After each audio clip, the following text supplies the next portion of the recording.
Praise the lord. దేవుడు మిమ్మల్ని దీవించి ఆస్వాదించును గాక. ఆమేన్. క్రైస్తవ జీవితంలో, క్రైస్తవ ఆత్మీయ యాత్రలో ప్రతి క్రైస్తవుడు, ప్రతి సేవకుడు, ప్రతి విశ్వాసి అనేకమైనటువంటి నిందలు, అవమానాల గుండా వెళ్తూ ఉంటాము. ఆ యొక్క తరుణములో మన యొక్క పరిశుద్ధ జీవితం బట్టి, మన యొక్క ప్రార్థన జీవితం బట్టి, మన యొక్క నీతిని బట్టి పక్క వారిని మనము వారి యొక్క తప్పులను వేలెత్తి చూపిస్తూ ఉంటాము. అది క్రైస్తవ సమాజానికి ఎంత మాత్రం మంచిది కాదు. తప్పులు వేలెత్తి చూపడము మంచిది కాదు, కానీ వారిని సరిచేయడము మంచి పద్ధతి. అందుకని ఆది అపోస్తులు యొక్క మాటను జ్ఞాపకం చేస్తూ ఉన్నారు.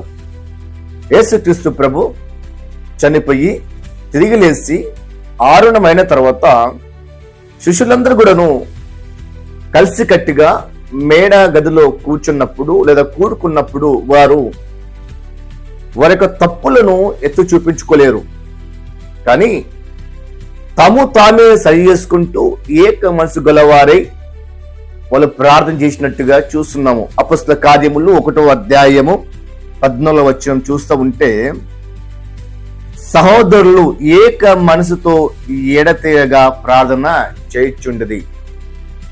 మనలో ఏక మనసు ఎప్పుడు వస్తూ ఉందంటే మనకు మనము సరి చేసుకున్నప్పుడు.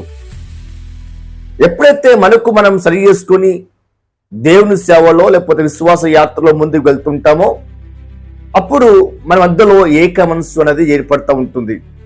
అందుకని బైబిల్ గ్రంథం సెలవిస్తుంది కదా, సహోదరులు ఐక్యత కలిగి నివసించుట ఎంతో మంచిది అని సెలవిస్తుంది కదా.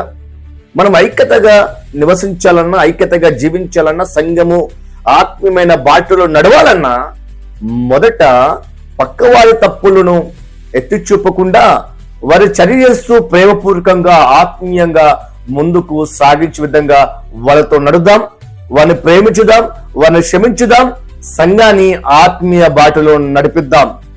దేవుని యొక్క నామాన్ని గణపరిచి దేవుని నుంచి వచ్చే మెండైన దీవెనలు మనం పొందుకొని ఈ లోకంలో గొప్ప సాక్షి సమూహంగా జీవించుదాం. దేవుడు మిమ్మల్ని దీవించి ఆస్వాదించుగాక. ఆమేన్.